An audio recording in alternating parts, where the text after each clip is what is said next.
Editor's note: I will mistakenly refer to this as session number 7. It isn't.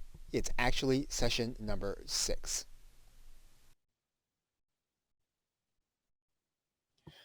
Okay, good afternoon, everybody. Good afternoon, and welcome to session number 7. This is probably going to be by far the easiest session that we're going to be doing. More than likely, there are things that you've already done or that you're doing. So this is not going to necessarily be something that I would think would be new to you or something that I would think would be difficult for you. So let's just go through where we are. And we are talking about today building out your social media properties.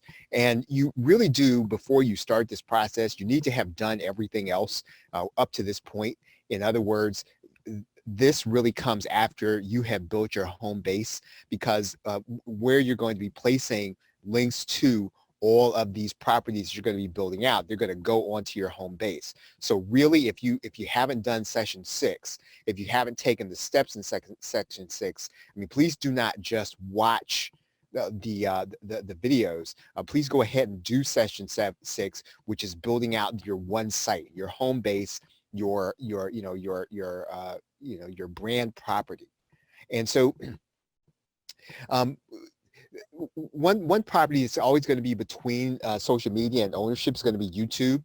And so when you start talking about doing that, what we're basically, let's see, we're gonna go through this. Okay, let's start here. So where are we going to start? Right? Where are we going to start? We're going to start with the networks that you're going to be building out. And so basically, you do need to want to have your brand name on all of these areas. You're going to want to have your brand name on YouTube. So you should have a YouTube channel, but you don't, if you're not using it in your niche brand, go ahead and build out your niche brand channel. And you're going to be forced to look at building graphics for your niche channel. I mean, this is a great time to do that. And so if you already have graphics for the brand, fine. If you don't, at the very least, start by building out the channel. Definitely Facebook. I mean, if you don't have a separate Facebook page and a group, go ahead and build one right now. You don't have to be using it. Don't have to necessarily start putting it in place, but you do want to have it, because when you get to that point and you're ready to build a group, then you'll want to have that group available. You definitely want to have a page for the brand or the product line that you're going to be building out. So you need to have a personal profile. You should probably already have that, but you do want to have, in terms of basic, your basic business pages, you want to have a group available for the brand and a page available for the brand. Okay, and the page allows you to do things like, do your ads. It allows you to boost your posts. It allows you to pretty much advertise on Facebook. And it is the core product that you need, that Facebook puts together for you to be able to advertise using their system. Now, I'm not saying that you need to start doing Facebook ads, but I am saying that you do want to have something specific for the brand and go ahead and build it out. And as you start posting content, you want to make sure that content is on your business page. More than likely, if you have business customers, you're going to want to have LinkedIn. You probably, again, already have this. You probably have a personal profile, but you may not have built out a page for your brand, and you definitely want to do that. Now, I think LinkedIn allows you only 1 or 2 pages for your, for an account. So you're going to be able to do this for 2 brands. So however you're going to consolidate your brands, then you're going to want to make sure that you're going to consolidate them in a way that makes sense to the customer under 2 headings. Okay, and you want to do that inside of LinkedIn. Now, again, if you don't have business customers, this may not be necessary to have this network as part of the ones you're going to be using. But again, this is a good time for you to make that brand consistent. So you probably already have, let's say, graphics that you've done for your Facebook page and for your Facebook group, where you can start transferring those same graphics over to your business pages inside of LinkedIn. You want to make sure that your links are cross-promoted on both of the networks. You're going to have to do the same thing with Twitter. Again, you want to make sure your brand is consistent. Now, you may have a personal Twitter profile, but even if you do, go ahead and build out one with the brand. Same thing is going to be true with Quora. Now, you're not necessarily going to be able to brand your profile with Quora, but one of the things you are going to be able to do is determine what niche you're going to be operating in. And Quora is one that you want to, if you can, go ahead and get something that sounds like your brand and make sure it's already going to be set up. Instagram is going to be the same thing. Probably the only thing that's going to be in your way is going to be the name that you want to do, that you're going to be using. I mean, again, if you can possibly make sure that their brand name is going to be consistent, you can do that here, right? You can do that with your Instagram account when you get it.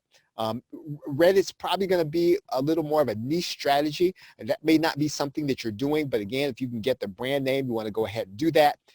Meetup.com is not necessarily going to be directed unless you have something that you're doing specifically local. Now, again, this is a good time for you to be able to make the brand consistent, specifically with your meetup profile. Now, if you're not going to be doing meetups, then you don't necessarily have to have graphics done, but you can then make sure that your profile is going to be consistent. And, if you're going to be promoting, your other networks, your blog and your links, you can do that inside of your meetup.com profile. Same thing is going to be true with Pinterest. Again, more of a visual medium. This may not be something that you're doing, but it is a way to get search traffic.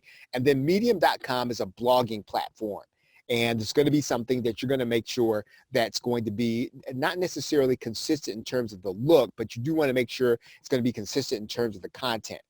If you are doing something that's going to be visual in nature, your audience is going to be younger, you're trying to reach a really younger audience, then you can use something with TikTok as well as with Tumblr.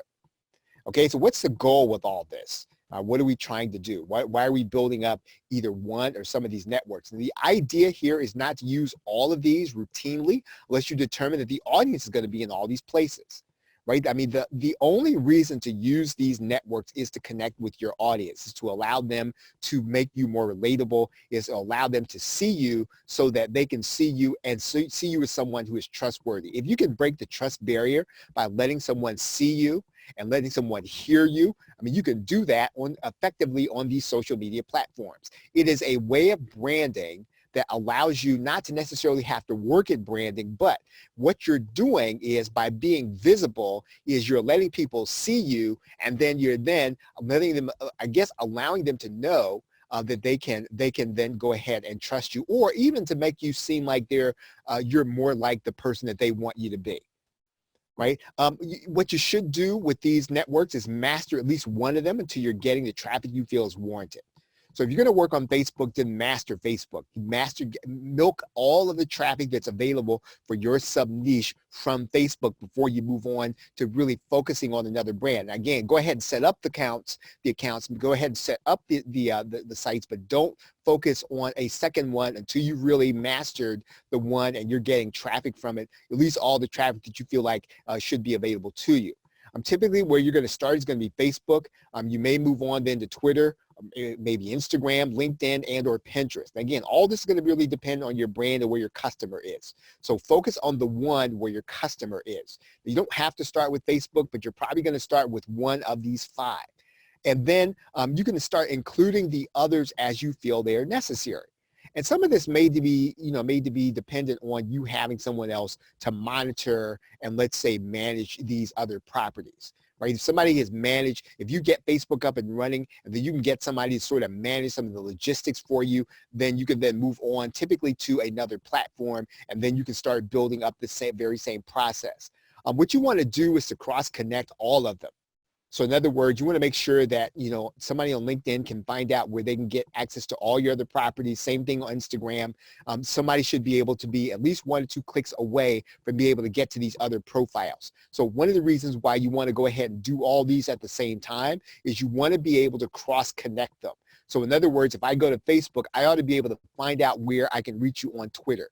I ought to be able to find out where I can reach you on Instagram. All these other things can be in all these places. So again, that's the benefit of making sure that you have cross-connected and cross-promoted. And then again, all of these should be clickable from your site. So you want to make sure that, wherever somebody goes to your site, they can get to all of these profiles. It doesn't have to be at every blog post, doesn't have to be in every, everything that you're doing, every page, but they should be able to find you on any of these networks where they frequent. And so you want to make sure all of those things are going to be there on your home base, on your site. So as you set up these profiles specifically to the brand, make sure at first they're going to be connected to you on your site, and then start cross-connecting them with the other networks. Okay, so that's all for today. And once again, if this has been helpful to you in terms of building out your brand, please feel free to give us a shout out at theplrshow.com/shout. And then make sure you are subscribed at our site. You can do that at the plrshow.com. If you don't have any hosting yet for your learning center, you can do that at the plrshow.com/LCHSTNG. And then also there is funnel building software available to you that you can use along with your PLR content. Okay, so the next topic we're going to cover here is going to be the Dream 100, and we're going to get into that for for you to start making contact. Now again, this is the point at which you want to make sure that you've built out your home base. You want to make sure that you have built out your social media properties before you go on to the next session, and before you go on to doing what we're going to be doing in the Dream 100 session, because all of these are going to need to be in place for you to be able to take that next step.